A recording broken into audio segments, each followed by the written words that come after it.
How's everybody doing tonight? See a couple people here already. It's been a what did we? I think we just missed last week.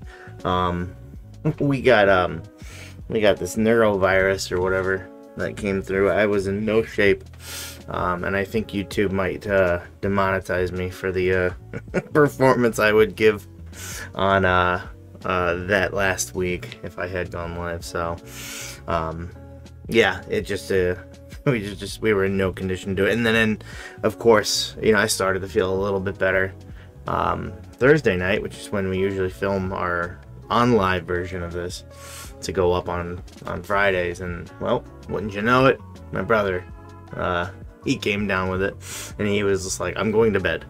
And he kind of edits, so that's that. So yeah, you know, sorry about that, but we should be back to it here. I'm actually going solo at the moment. My brother will probably be joining me in the next 30 minutes or so, I would imagine, but we're gonna start this solo. So how are you tonight, Arger Grin? Yeah, I was watching RGI as well. That's kind of what we were waiting to go live for anyways, of course, too, you know. And then I'm gonna talk about a little bit of that, in fact. Some cool news for people who might not have seen it. So Picture Perfect Pythons, how are you? Good evening. And ET, hope you are doing well. So I'll go ahead and get started. Sorry again for the late start. Like I said, I wanted to make sure that we were waiting for RGA to finish up. Plus, I was watching that. Quite frankly, I was over there. So, alrighty. So let's go ahead and try this here. So the camera is back, at least for the time being. We'll see how that works out. So, is everybody hearing everything okay? Everything coming through? Like I said, I kind of had to get this started.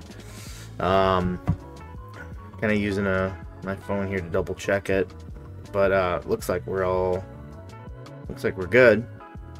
So, alrighty. But yeah, if anybody has having any issues watching or anything like that, that would be because I am indeed a boomer, and we'll just say that. But if it's working great, then that's on me too. So cool. Yeah, like I said, I was watching Rare Genetics. They actually just released a whole bunch more tests, so I kind of wanted to go over that just very briefly, because obviously they just talked about it. But increasing more tests, which is able to lower the costs in most cases for just in general all of them. It changed the you know, they're offering a 45 morph panel test if you wanted to do that. And then, as always, you can bundle, you know, kind of build up your own tests. So a lot of this changed. They added the spider complex, and then I've known that they were starting on colubrids for a while, but now there's already some important snakes. I can't wait for the Hognoses up there, so that'll be a lot of cool. I've got some tests to send myself. So alrighty, so let's go ahead and get started. Some of these did end that I had originally planned. But that is okay. Let's see if this one was going still. Oh, no, it just ended. This one got really, really high up, but I still wanted to talk about the acid and confusion gene a little bit anyways. But, good. We got one here that's ending, so we're just going to jump straight to this super blackhead, because I kind of skip ahead here.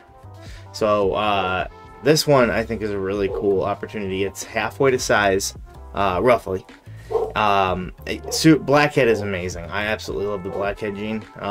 Very, very great gene. It works well with so much, including light genes. So some people think blackhead is a dark gene, right? But it is something that works hand in hand with lighter color genes, and works well with it and creates an amazing amount of contrast. Some of the best, brightest snakes I've ever seen are with blackhead, quite frankly. So it is really, really cool. So Agrigrin, you're beating me to the punch, but yes, we'll get to that here very momentarily, because I'm gonna jump back to it. I just wanted to skip ahead. But yeah, long story short, we thought acid and confusion, and probably even static at this point. So they didn't mention static verbatim, I mean, but we thought they were the same because they do the exact same things, but they are not. So yeah, very, very interesting, but we'll talk about that here in a bit. This one just got another bid though, so it doesn't surprise me, being a girl at that. There's a lot you can do with something like this. Immediately what I think of, you know, with that asphalt being in there too, I immediately think of freeway clowns, obviously, but with Blackhead being in there, that's even more just exceptional. Just so much potential there. Got another one here, an asphalt yellow belly clown. There he is. A lot sooner than I thought you'd be here. This one could be either or though. So again, we just talked about the genetic tests from Brock Wagner Reptiles. You probably want to send this one in for a genetic test, you know, to determine if you've got a yellow belly or an asphalt here, because that's going to matter if you're going for that freeway clown. In terms of a visual phenotype, which is the way it looks, you're not really going to see any difference between a yellow belly and an asphalt. Some people I've heard say they can tell the difference. I'd love to have that ability. I am not one of them, and I don't think very many are. They look precisely the same, and if you look online, people who work these projects will often put it up just like this, asphalt or yellow belly, because that's the best way you can do it.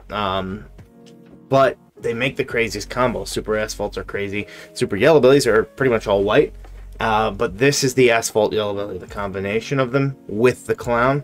You get a freeway clown, and that is about one of the more coolest. I don't know if that's proper English, but whatever, it doesn't make a difference. It is one of the coolest combos that you can get. This is insane. It's crazy. The amount of beautiful color and pattern, and being so good at showing such contrast while also having this dirtier kind of black flecking in it, is just incredibly intense. Very, very cool. I'll try to keep an eye on this one from time to time. But I'm gonna go back to where we kind of started here. So obviously, like I said, I still wanted to talk about the acid. There's another one here is about to end too. You know what? We're going to talk about this just because it's about to end.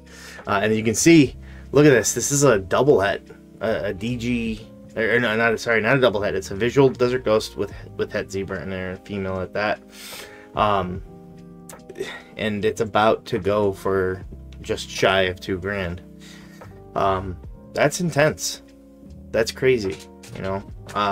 In this kind of market, looks like it just ended. Let me make sure there wasn't a quick bid at the end there. Yeah, so you see, we just watched this one go for $2 grand, and all it is one visual type with one head, one zebra, and it just went for under $2 grand. Shows you that there's still so much money to be had if you know where to target, what project to target. And to boot, there's somebody who I know selling this one right here. Now this isn't a visual, but you trade one of the visuals for another het. And that's hypo, and that'll make one of the most clean, beautiful animals you've ever seen. From 419 morphs, this is a boy here, but it's got a lot of upside in it, being a triple het. There's not really any of these that I've seen too much of, and I believe it had a reserve when it went up, but it no longer does. It's been beat. Yes, this one that we watched go was a female, which adds some value to it, especially in the hets. But again, there's a lot to be said for something like that. So you could see this one climbing again, you know, to pretty crazy levels. It's still got a couple days, you know, a day and a half-ish, yeah, left on it. So you can definitely see a lot of the potential in there. And if you want to see just this is a zebra. That's a cool nickname, Zebro. But this is a zebra hypo, also NG and super superfly, which is super pastel and fire. But you can see some of this crazy, beautiful look to it. How amazing this thing looks. The pattern just looks like lightning going through it, and then it almost like it is a lamp in and of itself. Very, very cool.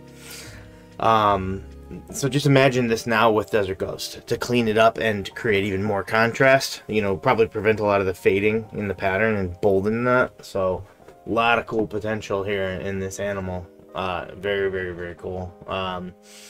In this animal, sorry. And you know, obviously this one was we just watched go for a really crazy amount. So zebra is a really good project. We have striker here. I don't think tests have been done to determine.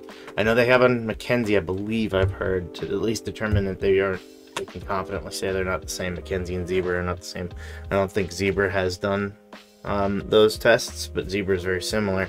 And quite frankly, the het zebras, or not the het zebras, yeah, the het zebras look exactly like the strikers, and the super strikers look exactly like the visual zebras. So I could care less if they are the same. I often say it'd be cool if they were actually not the same, but yet allelic, or in the same family, so they could make some crazy cool combos. That would be even cooler, quite frankly, than them being proven to be the same. But they do very similar things, so we're excited to work the striker project, much as you should be excited if you were to get into zebra. Very cool project. So all right, now I think, yeah, okay, we'll come back to you. I think we're good to get caught up here. So this the acid, obviously we talked about it. They can definitively prove now that acid and confusion are not the same thing, which it's very interesting. Now, does that change things for everybody? I mean, I guess that really just depends. I personally, I think that they still do kind of similar things, and you know, confusion and all, and acid and whatnot. They think that a lot of people are pretty convinced that they are dominants, which means that I mean, that doesn't mean. I think my understanding of it now is that doesn't mean that you can't have two copies of it. It's just they're going to look the exact same. But does that mean they stack on top of each other? I don't know. I guess they kind of there's still some stuff out there that can be answered, I think. But it is very interesting. So you know, nowadays you probably wouldn't want to label this one as acid and confusion at the same time. You know, from a marketing standpoint, I understand why they do that. You know, it is acid, but they do that because confusion is also a popular name for it, so they want to make sure it gets the hits, you know, in the search algorithm, right? But now, with that knowledge, I don't know if that's something you should do. I mean, in the end, it is what it is. But you know, before that was completely okay, because I mean, they're the same thing. You're just trying to get your search out. You know, you basically, I don't care if I get acid or confusion or static, whatever. They're the same, right? Now they're not. So you know, that is like news to me as of like an hour ago, just to let you know. So, hey, Curtis Coils, good evening. I am feeling a lot better, but that's pretty easy, considering how horrible I felt last Tuesday. I had whatever neurovirus that was. It was pretty awful. So it's gone through and did its number on the entire family, including my son. He got it probably the worst, just because he got it when we were leaving for vacation. We actually went to the Royal Rumble on Saturday, and well, guess what? It affected him right before we were heading there. Yeah, luckily he was starting to feel at least a bit better by the time the event started. So, you know, he just it's a weird thing, because he was actually feeling, he had already gone through it, but his stomach, I don't know, why am I talking about being sick? Long story short, we're feeling better. So, and the Royal Rumble was fire. So, see if there's any other ones I want to pull up since we missed some. Nah, I'll just keep going. So, we talked about this one. So yeah, for the zebra, that's a pretty cool one there. All right, so let's just keep going into some of these ones here. Give me just a second here. What did you end up getting? Oh, steak and shake. Yum. And anytime Chimera posts one, it's always a pretty nice one, and I see them go for very, very favorable prices. But an oldie but a goodie with this clown pied. But it also has an upside that it's Het Ghost, aka Het Hypo. Ghost, for the longest time, is what I knew it as, and then Desert Ghost started to raise in popularity so rapidly. It felt like it was overnight, honestly, and it really just pushed that name aside. You know, everybody, I called it Het ghost, or ghost. That's what I always called it. But hypo is really what it's kind of more known as now because of the confusion it could cause. I mean, if you had a ghost, desert ghost, that's like, what do you got there? Or a desert ghost. So you know, a lot of times it's called a hypo for that reason. But anytime you see just something say het ghost, that is what you're seeing. So but the combo is an amazing combo, this triple het. You know, in any of these combinations, clown, hypo, clown, pied, and then the three together are obviously amazing, which we'll get to, obviously. But they have another one here. Too bad you don't have a female, but you have a clown, ghost, het pied. And so you can start to see what the ghost starts to bring in. And you know, a lot of time, for the longest time, you know, when I first started this too, while people were calling it ghost, ironically, I think people disrespected the hypo gene quite considerably, quite frankly. It was to the point where people would just, I mean, I would hear people say that it just made them look like it was in shed. So why would you want that? Why would you want a gene that makes your snake look like it's in shed? And I wouldn't say I held that belief, but I definitely didn't respect it as much. I was just kind of like, you know, it's not one that I want to target or anything like that. Now it is. Now I have it in my collection. I have visuals, I have it in hets, and I have it in a lot of my bigger males. And in fact, that striker project I was talking about earlier, that's what I'm going to work it with. Well, partially. I'm going to do a lot with that one. But seeing all three of these come together into one thing, what do you get? That is the amazingness that you get. A clown hypopied. The het DG is not affecting it here, so this is what it will look like with or without that. Incredible, just absolutely incredible, and it really just exudes a certain light to it. I think that the hypo just makes it look like they are starting to actually like give off a light source in a way, which is not something that DG I think does. DG cleans it up and makes them look a little bit brighter, but it's different from like what this is. This almost looks like it's exuding like an actual, like a light source. It's crazy how beautiful they are, quite frankly.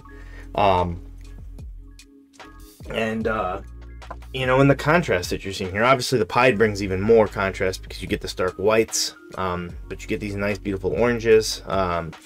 It's almost like a purplish near the head.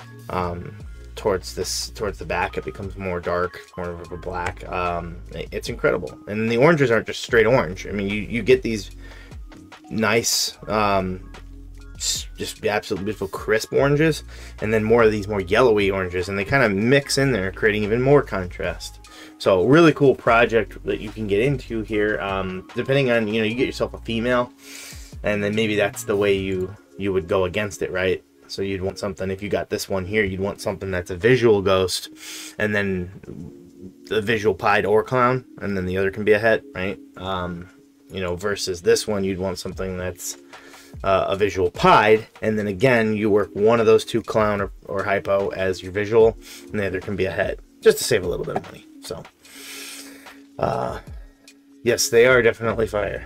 Very, very cool. So, I think hypo might be my favorite, or my second favorite recessive trait. It is a really cool one, and what's so great about genes like this is that they exist, really. I mean, they're great on their own, don't get me wrong, but they are great in combinations. They are wonderful tag team partners. To make another Wrestling Royal Rumble reference since I was there. It is an incredible genetics feat.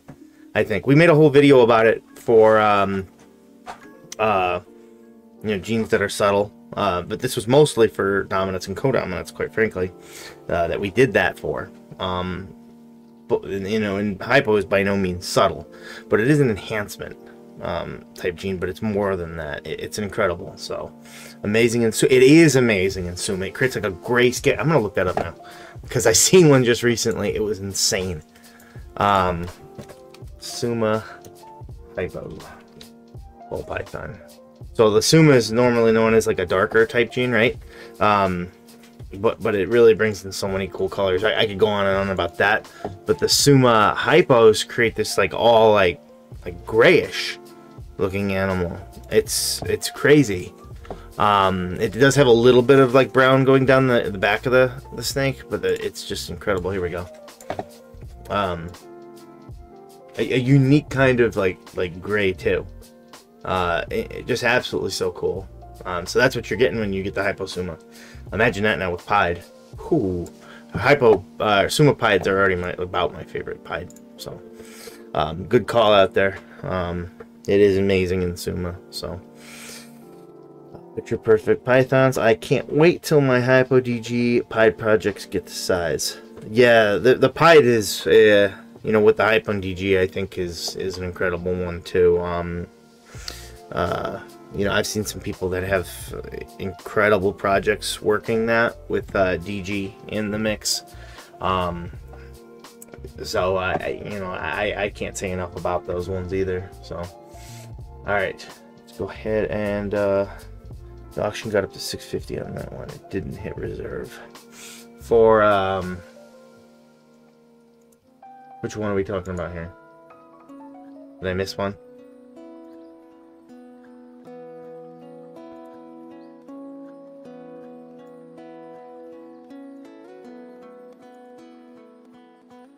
Or did I just forget what I was talking about? It could be either or. Let me know. That Hyposome. Oh, okay. Yeah, yeah, that might be the one I literally saw. So, and that doesn't surprise me. Some animals are just not meant for the auctions, quite frankly. They just or it's just the wrong day.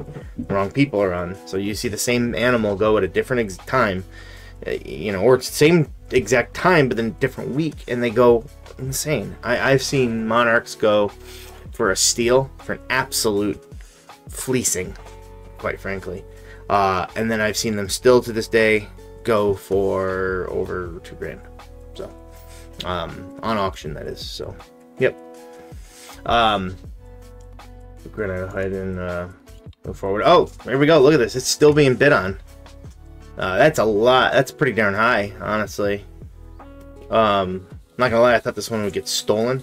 I mean, you could arguably say that it, you know, about any price or whatnot, but I thought this one would go for a little bit less. So it's I'm a little surprised, although that's good. So I think that we're in that time of year where it upticks. The market, I think it starts pretty darn early. A lot of people say it's around tax time because people got money to burn, but I ain't got my taxes back yet. I don't know about you. So I think it's just that kind of that time of year. You know, people get through the year and then just kind of like, okay. I've started to notice it, and I've started to notice a bit with the auctions here and there too. So you know, hopefully you got some good deals while it was lower. That's how you do it. Because I think that is starting to end. So talked about that one. Talked about our freeway clown here, what you can do with that. Amazing, cool. Chef's kiss right there. So, alrighty. Next, here's one right here. A red stripe spot nose yellow belly clown. And it does have a reserve on there. Free shipping though. From CMM Constrictors. This is cool in that, you know, especially being a girl, who knows what that reserve price is, but I always say this, you know, kind of bid it up to where you're comfortable. So if you're comfortable, and this is by no means me guessing or suggesting what I think the price should be, but let's just say you're comfortable spending $750 on this animal.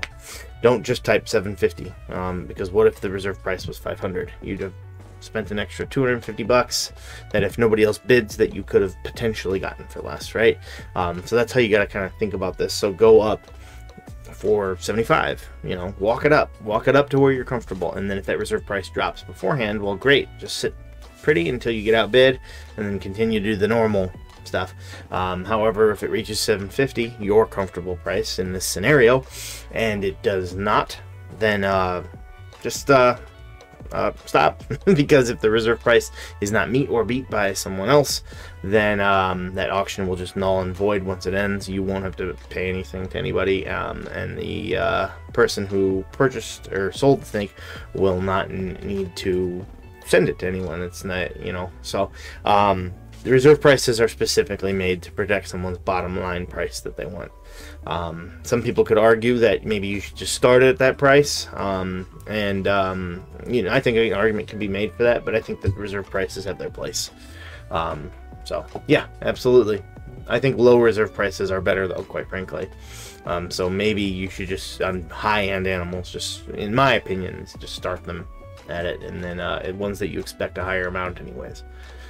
And then for ones that you're okay with, you know, having a lower reserve price, you know, you're good. Really what you want is if you have a reserve price that hasn't been meet or beat in that last like hour to 10 minutes, it's not going to encourage a lot of people to go nutty on bidding, right? And that's when you get a lot of this. And that's why we're seeing this, right? Or where was it?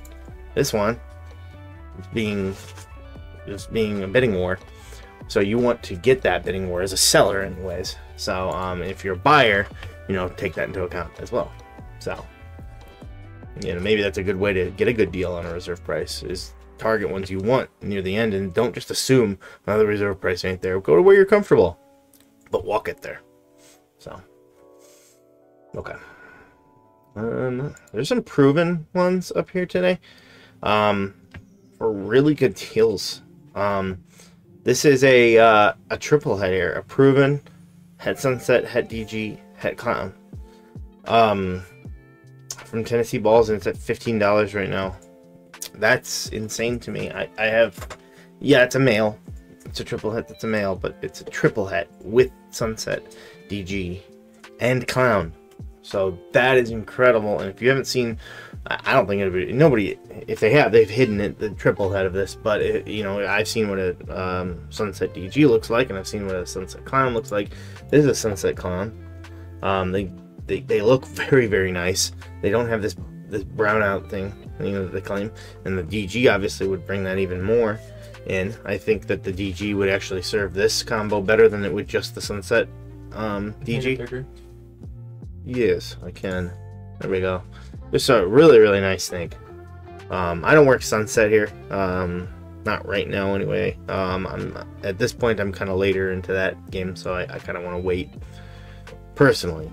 But I think that, you know, if you've got the right combos, it's still a good project to get into right now. That's by no means me saying not to get into that one. It's a very good combo one. In fact, some of the better ones. Oh, it's a perfect example right here. I'll get into that in a second. But I've seen some Sunset combinations that cure the brownout so easily. Banana is probably one of my favorites. The lavender ones, the lavender albino ones are nice, and then the Ultramel. I just sold the Ultramel ones. Makes me, and I've kind of got a little bit of, not cooks in the kitchen, but the feeling processes out there of maybe doing collaborations with some people, because I could do Monarch, obviously. So what would a Monarch, since the Ultramel Sunset looks so darn good, what would the Monarch Sunset look like? So I've kind of got my ideas on that, but I kind of want to go in to create the hets with somebody. So that's a great idea. But anyway, here's the Desert Ghost Sunset. Everybody thought it was just plain when it first came out. Now it's got a little bit of size to it. You can see it's starting to brighten up. Looks pretty darn good. So you see that combination, you know, maybe into this, and it looks even better. So now we will exit full screen. So Rage Games True Ghost is very untapped for me. That project has a lot of potential. I need to look more into that one. Myself, in fact. So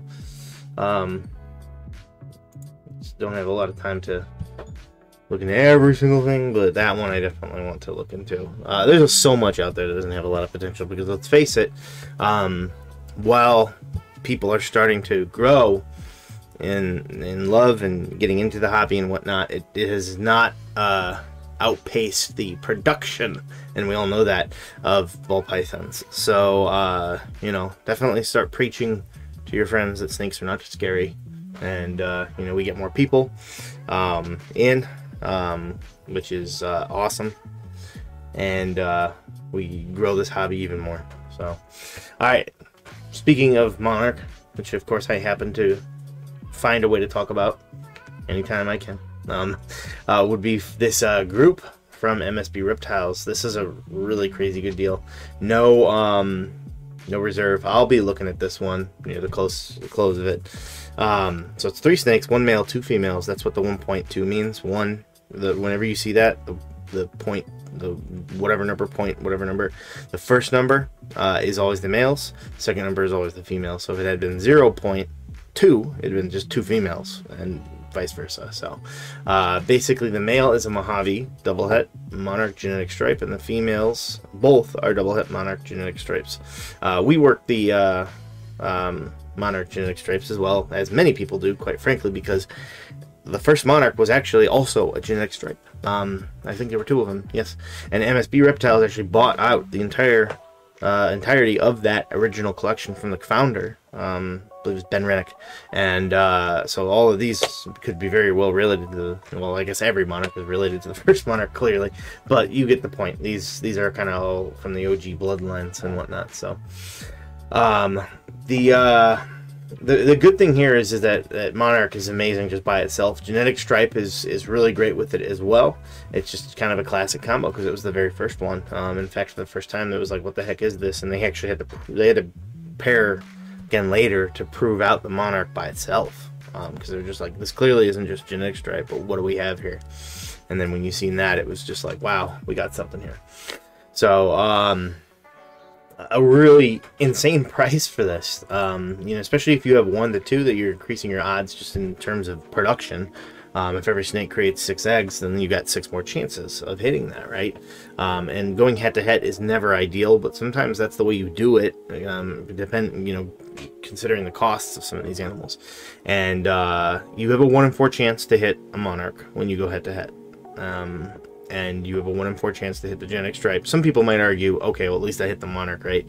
Either way, we're doing that here. I actually got 2 of them in an auction from Tom Harbing. For most of my monarchs are from Tom Harbing, but I've gotten a few others now from other people too. So this is we actually have a het monarch here from MSB. This is just an incredibly crazy good deal right now. You're getting 3 snakes, and right now it's just 105. I can't see this not going up a lot more. Yeah, it's head to head, so that will keep the price down. But I mean, when you got to start somewhere and you want to start creating amazing animals, when you've got this many odds, I mean, like I said, you have a 1 in 4 chance of hitting a monarch just from one of these animals, and considering the average is 6 eggs, and when the females get to size, you got a good chance of hitting a monarch.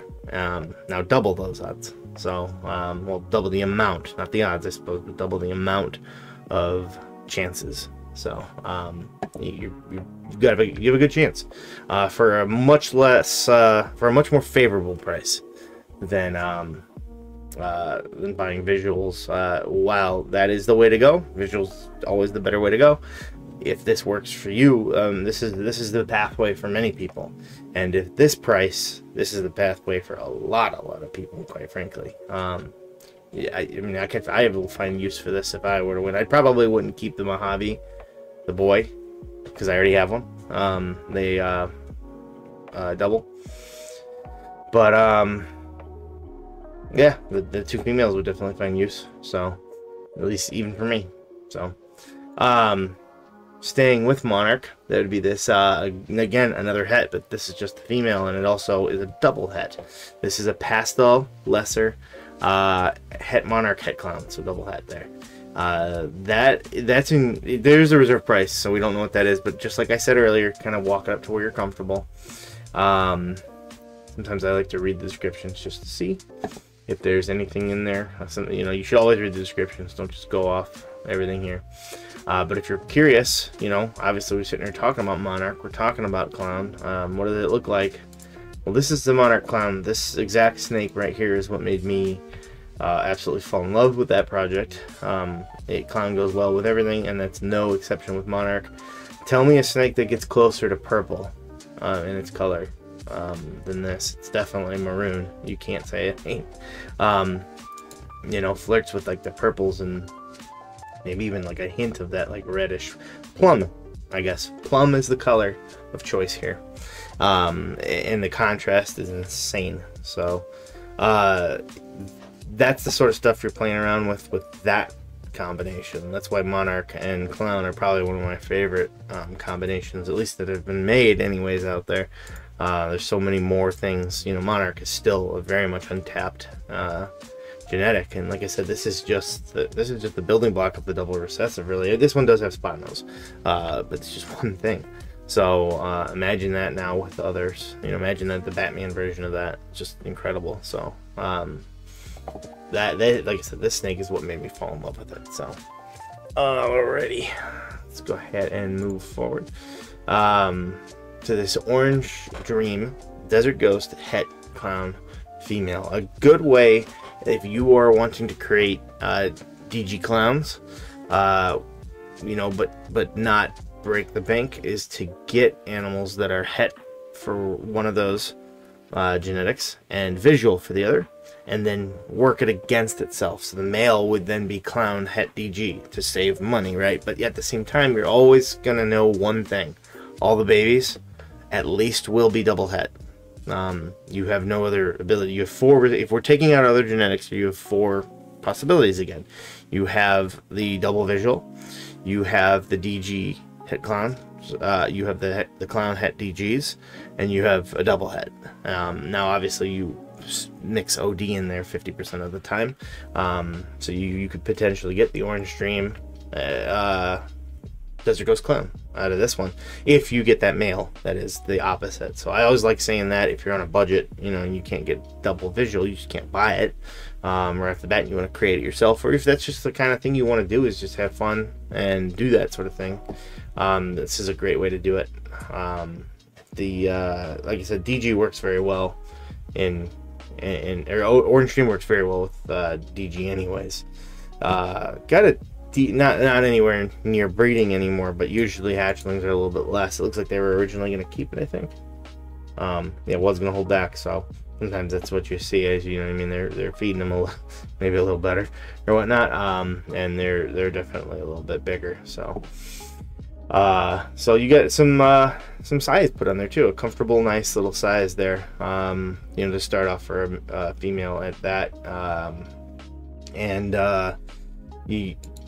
let's go ahead and move forward here. Oh yeah, that's why I'm talking about that. We're gonna keep them all together here. This one being not a visual male, though it's not a thing. This one being a proven breeder male, also in the clown Het DG. This is a pastel Enchi clown, and that very much looks like a pastel Enchi clown. And of course, you look at this and you're just kind of like, well, it's browned out. I had a pastel Enchi clown. That's one of the first clowns males that I got a long time ago. He's no longer with me anymore. We had sold him to someone else, but this is very much what they look like. Now, if you add DG into that, you're changing a lot about what you're seeing here, because it's going to clean all that up and brighten it up. So very cool combo, and from Rice Reptiles at that.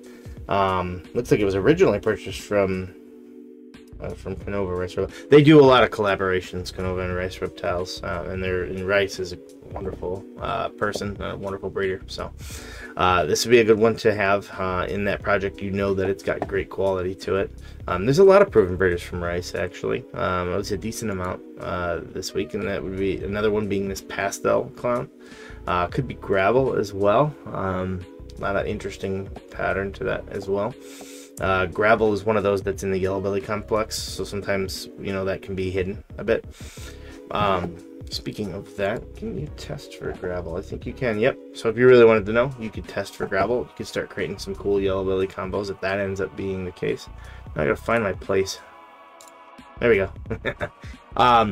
Female at that with with almost exactly a day. I'm sure it's got some minutes in there that aren't taken away, but at 150 bucks right now, that's a really good price, you know, to jump into clowns right away if you're a new breeder that's wanting to see if this is right for you. I think that you know, obviously learning is best first. Keep a snake as a pet for a while, a ball python or whatever snake you're going to want to breed. Keep it as a pet for a while, is my opinion.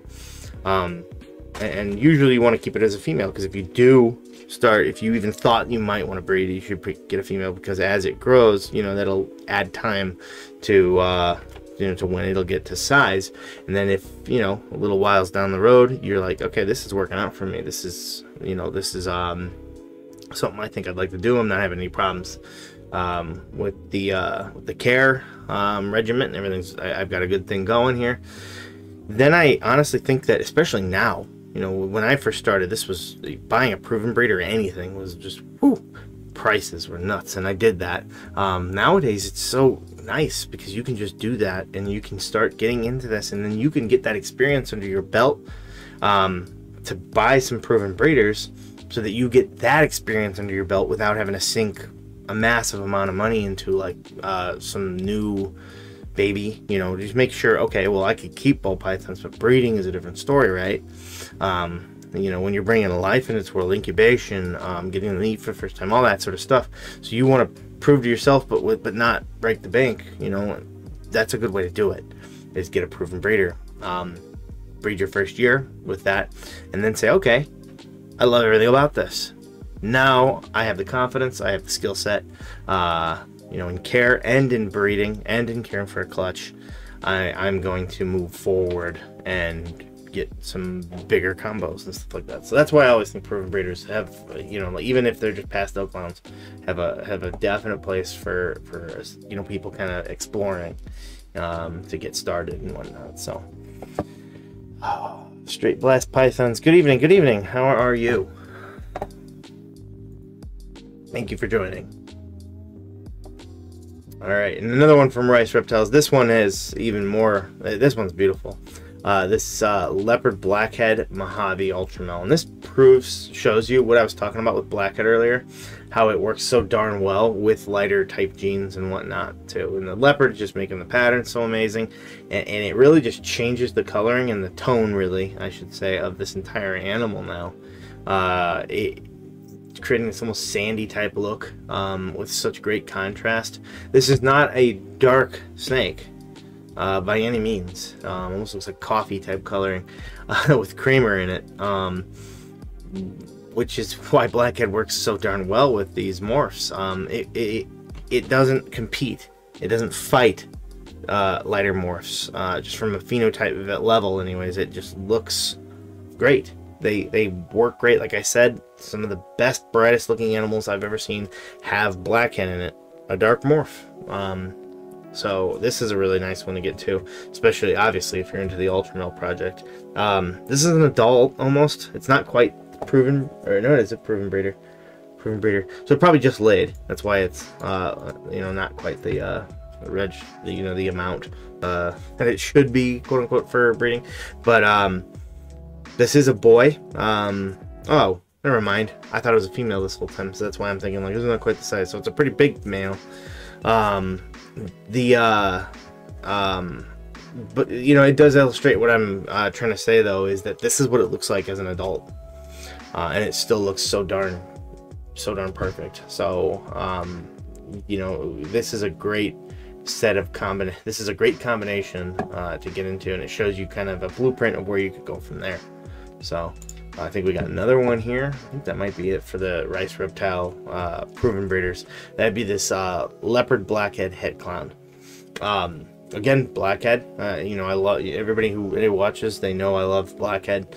Leopard is an amazing one always. Clearly, they go well together. Just because it kind of, leopard, I think, I wouldn't say it's a dark gene, but it definitely brings bold blacks to its patterns. So blackhead definitely just helps that. Again, this is an adult, and it looks like this. I wonder if this is a baby picture. Probably. So at one point they had it with 50% het pied. I'm assuming obviously it did not prove out. But just so incredible. Did lay, I actually have the time here, laid in November of 2023, so it's had a year off. So this could be ready to go for you right away. This would be good for quite a few people trying to create nice clown combinations. Blackhead is so good with so much. Like I said, I sound like a broken record, because I am probably, but this would be another great one to get, whether you know, you're kind of fine-tuning and whatnot. Yes, again, always, yeah, visuals better, but that's what you're creating, and that's why you're getting a good price. So really nice one if you wanted to start creating some nice clown combos with blackhead. All right, as always, kind of jump into the hogs. There's not a whole bunch this week. You can kind of see here. Well, you can not just kind of see. This is everything for auctions anyways. So not a whole bunch. There never really is, but it's about a half a page worth. So but there are a couple on here that always catch my attention. I always really like the albinos. Like this one down here. It's possible het snow, which means that it's possibly het xanthic. The combination of the albino and the xanthic make that snow, which is honestly like a pink snake. Quite frankly, it's so beautiful. But with the you know, those nice ruby red eyes. Extreme red is actually a polygenic trait, which means that it's always going to pass on at least a little bit of that example to its offspring. I actually have an extreme red from JMG here. If he wasn't so cantankerous, I would grab him. That's something I think I need to prepare for. Maybe, you know, at some point here we'll show off some of our hogs, but my Hognoses are some of the more intense animals. Not that they're mean, they really want food. And they're just like, your food, and then they'll go for you. So, you know, I've never been envenomated, but I'm not worried about it because they're like beasting level. But I'm not in an eager hurry to have it happen either. So, yeah, you know, but there's one that caught my attention here from JMG actually. It'd be this Moonbeam Het Coral, and it's a combination, of course, of lavender. This one also Super Arctic Conda, which Conda kind of reduces the pattern, create more of an anaconda type pattern. This is why you're getting these like dots along the back and whatnot. Super Arctic is Arctic kind of is like fire and ball pythons, kind of brightens them up a bit, but then you get two combos. It kind of creates like a frosting type look. So very nice animal. It's a really cool combo and a nice name too, Moonbeam. So it kind of looks like the color of the moon, right? It says het coral, but it says het albino. So 100% het albino. So it looks like it's albino because there's actually a description written. So where's coral? See, I need to get up to speed on some of my combinations. I think coral might actually be the combo of, yes, coral's the combo of albino and lavender. So I misspoke there. So it is het coral as the combination goes. So very cool animal though, and as you can see, Hognoses, they command some value, and this is just under a day. We haven't even gotten to the you know, the last 5-10 minute bidding war hit, so that's gonna go for sure. All right, back into the ball pythons with this nice little project here, this monsoon hypo pied project. So this one is a visual hypo. Let me see here which ones are which. So the male is a pastel hypo het pied 50% het monsoon with strong monsoon markers. I'll get into that in a second. And the female is a pastel double het hypo pied. Excuse me. 50% het monsoon. With markers not quite as strong, however. Markers in monsoon, they do have markers. And you can kind of see right here the pastel hypo. This is the boy right here, and the markers are that it's going to have pattern kind of jumping into the middle on top of the dorsal, like this little circle here, these chained kind of links in between the two sides of the snake. That's not very common. And now, does that mean that it's het hypo? I don't think that we know enough yet to say that that is the case, but the markers are there. Quite frankly, in my opinion, they're far more reliable than pied's markers. Here, I believe, would be the female. It's a pastel double het hypo. As you can see here, they're not quite as strong, but you do have some climbing over the top. Now, again, that does happen. You got some pattern here, so this could go either way. Interestingly enough, from the RGI stream, just before this one, that is not a ready test, but it is hopefully very, very close. The monsoon, that is. Monsoon is an incredible project. It is about the most disruptive pattern that you can get in ball pythons. In fact, I don't think there's just about, I'm just going on record, there's nothing that disrupts the pattern as much as monsoon does. full stop. It I believe was named because it looks like rain, like a monsoon. It's just absolutely just a bunch of little dots, basically like little raindrops kind of going down as thought. So very cool little project here, and the price is very right now. Depending on where this ends, if you want to get into the monsoon project, but you also want to get hypo in there and heck pieds along for the ride as well, this is a good one to do. So all right, back into talking about acid with the clowns, which will kind of show that now. We talked about it earlier, but it's been now shown that while the tests are not quite there yet for being able to determine that, you know, if a snake is an acid or sorry, not an acid, because you see there's the acid right there. Confusion, I believe is what I meant to say. They're not the same. Confusion and acid is basically what I'm getting to.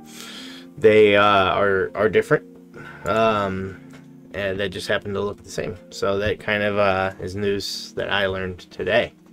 But they are still all very awesome. Doesn't matter which way you go. So this one being an acid black pastel banana clown, and these combos go incredibly well together. So black pastel and banana are always really nice looking snakes that create this very cool lavender that ages very, very well too.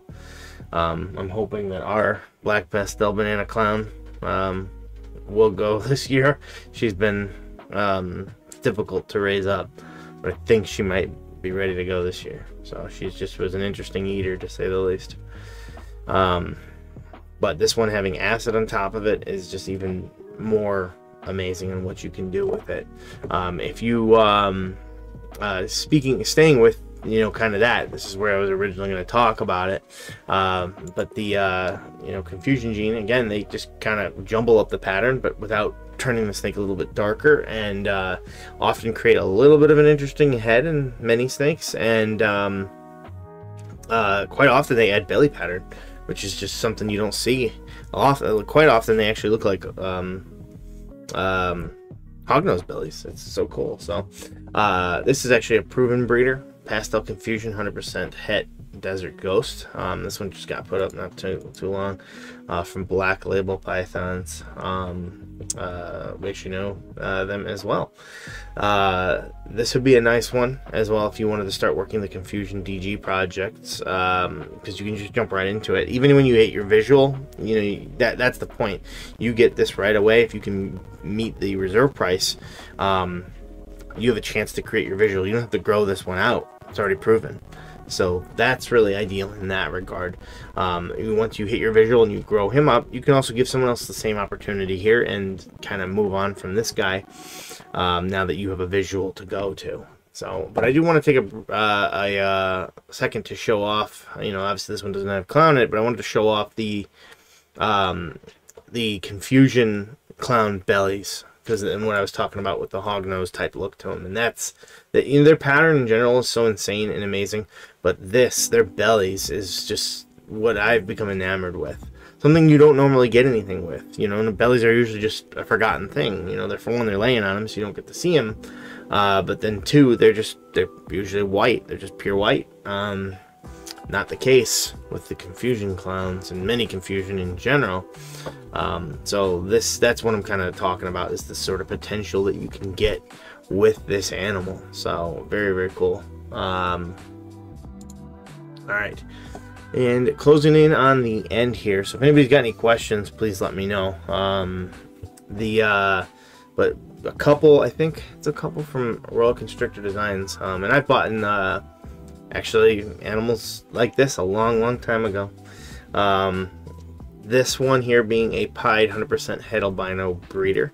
I bought a set of pied 100% het albino breeder females and then one male that was opposite many years ago for quite a bit more, and I've since made quite a bit of that money back when the getting was good on these. But a long time ago, pieds just by themselves, I remember the saying went, it was $1 a gram for a proven breeder. So if you had a 2,000 gram female proven breeder pied was $2,000. So you know, thankfully I still was able to create a lot of combos, and I still have those animals here actually, from Royal Constrictor Designs. So I know that these animals will produce well for you, because I have several that have done so for me. But again, another point that I was making is that you can, as a prospective breeder, if you wanted to start getting into things but you didn't want to spend a whole boatload, this is a good way to do it, is buy a cheaper proven breeder these days, and kind of go from there. You can create cool animals, but not break the bank, and then therefore you can kind of prove to yourself that you are capable of doing this, and then move on and spend, maybe invest in something that you grow up and spend the time and the money and the all that to, you know, to create something really neat and cool. So Randall, still love those Candino pied as well. Yes, we've done that too, because we picked up a male briefly to get candy into it. So I bred that Candino pied, or he was a het pied at the time, into them as well. So we've got some Candino pieds. I kept a female who might go this year as well. Candino pied, and they're unique in that, you know, obviously with the pied and the albino, you flip this on its head, and you create an animal that has the white blotches of the pied, but then also has these nice looking yellows. But the Candino kind of has those yellows in there, but in the off color of the pattern, instead of the whites that kind of bleed as they age into like a two-tone yellow, it becomes lavender. So they're super exceptional and very, very nice contrast. So definitely bid with confidence. Again, I don't know the reserve price, but it's a very good animal in terms of quality. I know this because I, again, purchased this. A good chance I own this one's sister or something along those lines. So another one here, if you wanted to go a different route with clown, would be this pastel lesser clown. A sentimental part of me wants to buy this because I had a lesser clown that I absolutely loved, and if anybody knows and watches the channel, sadly in her first year of breeding, I wouldn't even say she became egg bound. She tore her oviduct, which is a death sentence. And I struggled, you know, I came home from work and discovered this. She had laid one egg, and then I palpated one egg out, and that's when I knew I'd seen the torn oviduct, because you can't really see it anymore. So at that point I knew she was basically a goner, and I know I tried to get a hold of the vet, and literally as I was doing all this, in the span of maybe like 20-40 minutes or something like that, she had passed away. So a sentimental part of me wants to do this, but you know, to kind of replace her, but I don't need this animal right now. So I would encourage you to do it though, because this is a proven breeder. She's laid clutches quite a bit. She skipped last year, so she's ready to go now.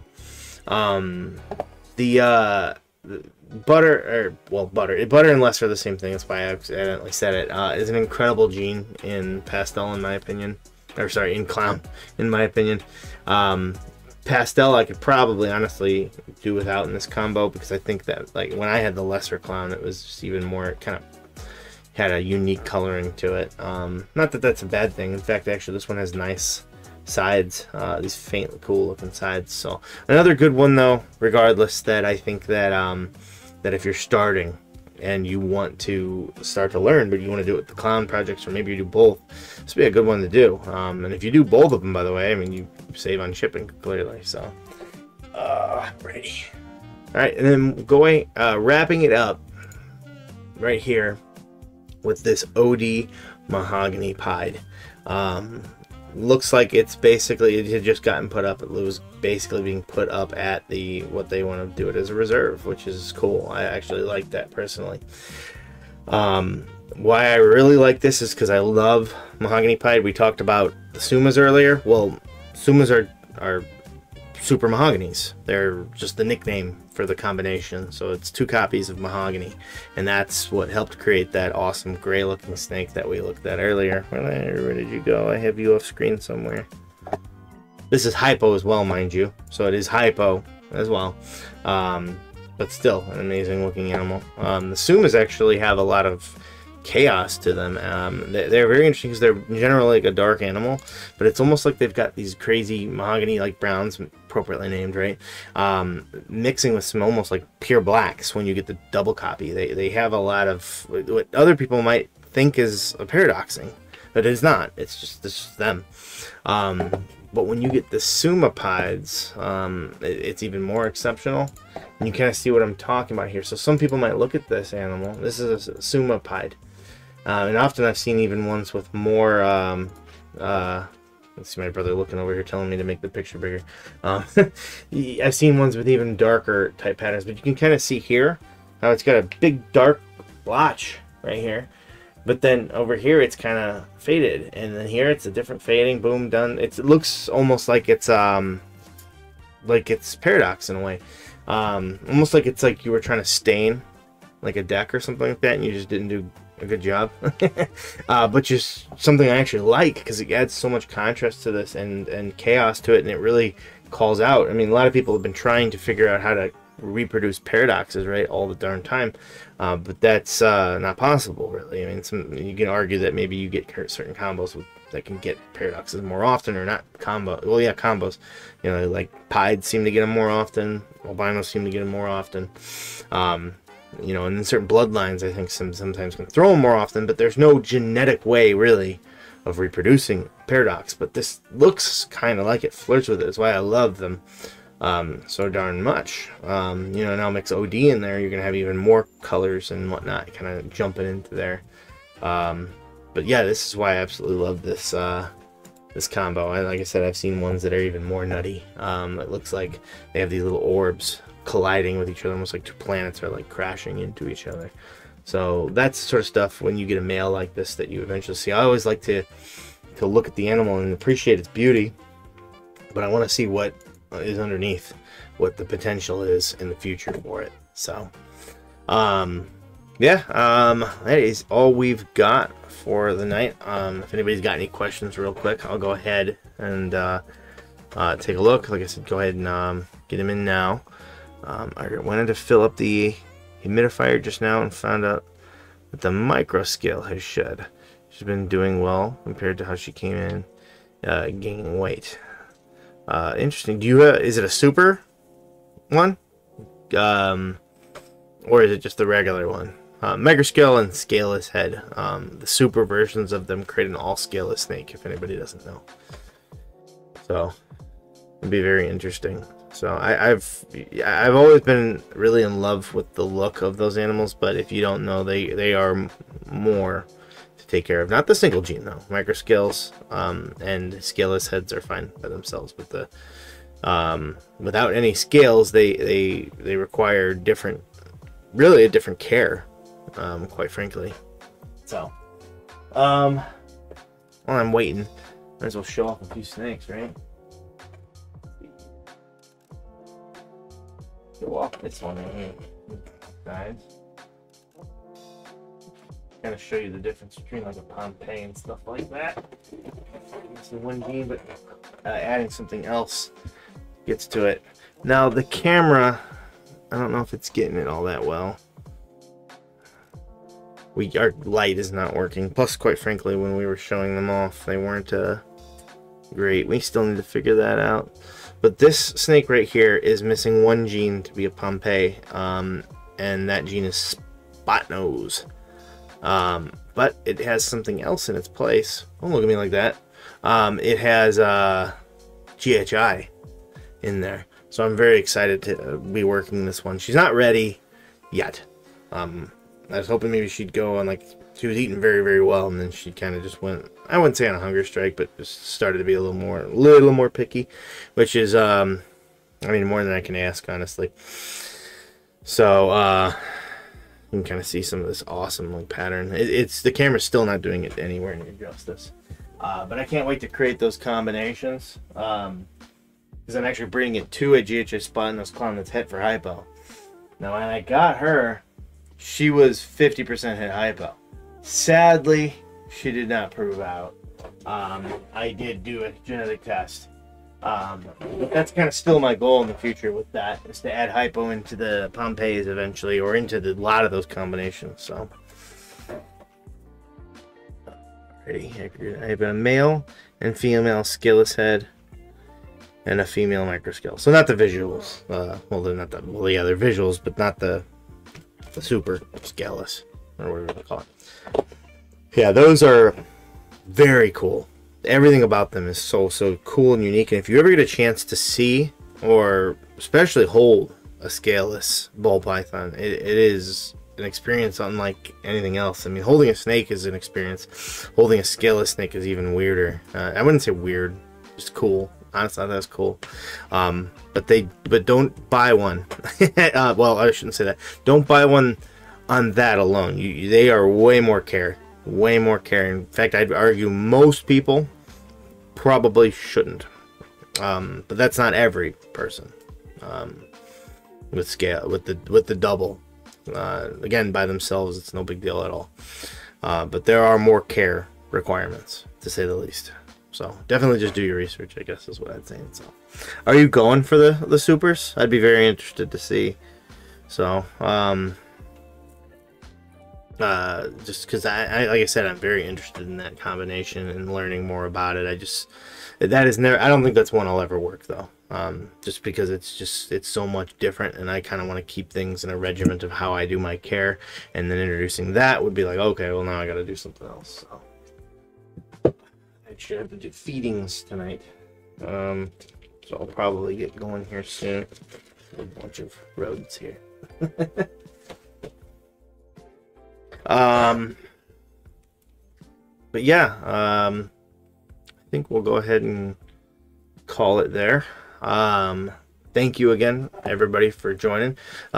We should again be back to normal. You know, again, I never promise that there's going to be a live every Tuesday, but I always give it a shot, right? And most of the time we do deliver.